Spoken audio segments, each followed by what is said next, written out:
Every 2 minutes in this country, someone is injured in a drunk driving crash. But sadly, people continue to make that decision to drink and drive. Though we're now coming up on a kind of season for drunk driving here in San Antonio with fiesta, proms, graduations, weddings. So tonight, I wanted to drive home the point about not drinking and driving the safest way I know how, and that is through a type of education that's now being offered up by groups like MAD and some law enforcement to make sure we all make it home safely.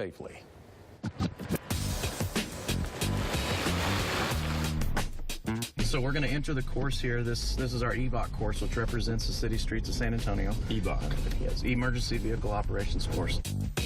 At the SAPD Training Academy on the south side, this is my before picture or dash cam video while I was driving safely on their road course. So did I pass the initial course? Okay. You stayed in the lines and you did good.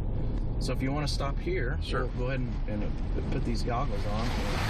Yes, beer goggles, a special kind of goggles engineered to show you what it's like to be drunk and behind the wheel.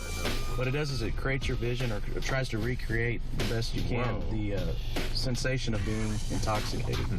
Goggles like this are used more and more now for training law enforcement officers and to demonstrate to young people especially how dangerous it is to even think about driving drunk.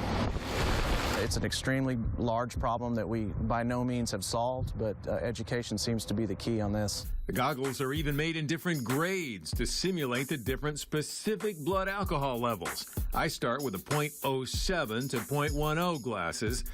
Legally drunk begins right about here at .08. And so this would simulate, say, if I was drunk but dumb enough to get in a car and drive. Correct.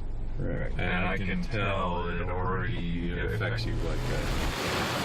You're going over the line on the right here. Oh, sorry. Well, it's the glasses. How does your peripheral vision look? Could you see somebody coming at you from left or right?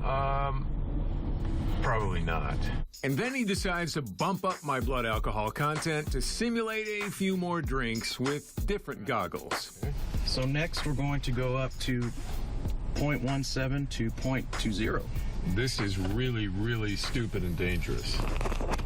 Oh my goodness. This is not smart. Wow. Don't try this at home. I'm having trouble speaking just because it affects your Okay, we're going to take it real easy. Now let's... Okay. And the different goggles are very good at simulating being more and more drunk. The higher the level, just like more alcohol, they limit more and more of your peripheral vision and ability to focus. Wow. They distort more of your view that affects your balance, slows your reaction time. And as your brain catches up with a little bit of the world you can focus on suddenly in front of you, you get dizzier. Okay, I got lost here. Am I going straight? Okay. Just like being drunk, except for that feeling of invincibility and loss of awareness. I'm very conscious I'm impaired, so I'm trying my best to be cautious. We're averaging about 8 miles an hour on this course here, and you're having some difficulty. Oh, yeah. Oh. So, well, there's one cone. My bad!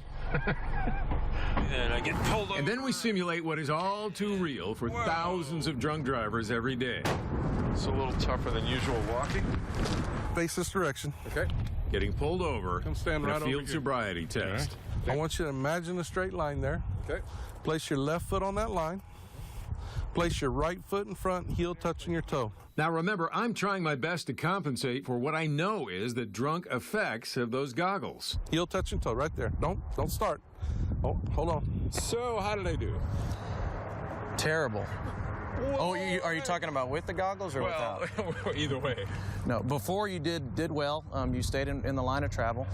With the goggles on, we went out off the roadway several times, and then of course in the Apex course here, we hit cones on the way out, which, in all seriousness, could be a pedestrian, it could be someone that's getting out of a car, it could be another vehicle in a lane of travel. So it would have been a pretty bad situation on a highway.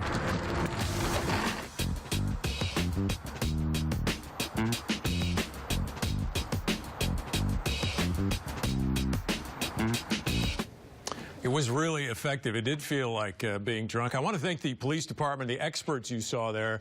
That's the only place you should ever think of getting behind the wheel like that. And some of it may have looked like fun, but again, it's to demonstrate just how stupid it is. Put yourself in that situation where you even think of driving drunk, how important it is to take away the keys from somebody. And if that doesn't do it, here's one more number for you, about 10,000. About 10,000 Americans die every year in crashes caused by drunk drivers. We'll have more info about stopping drunk driving at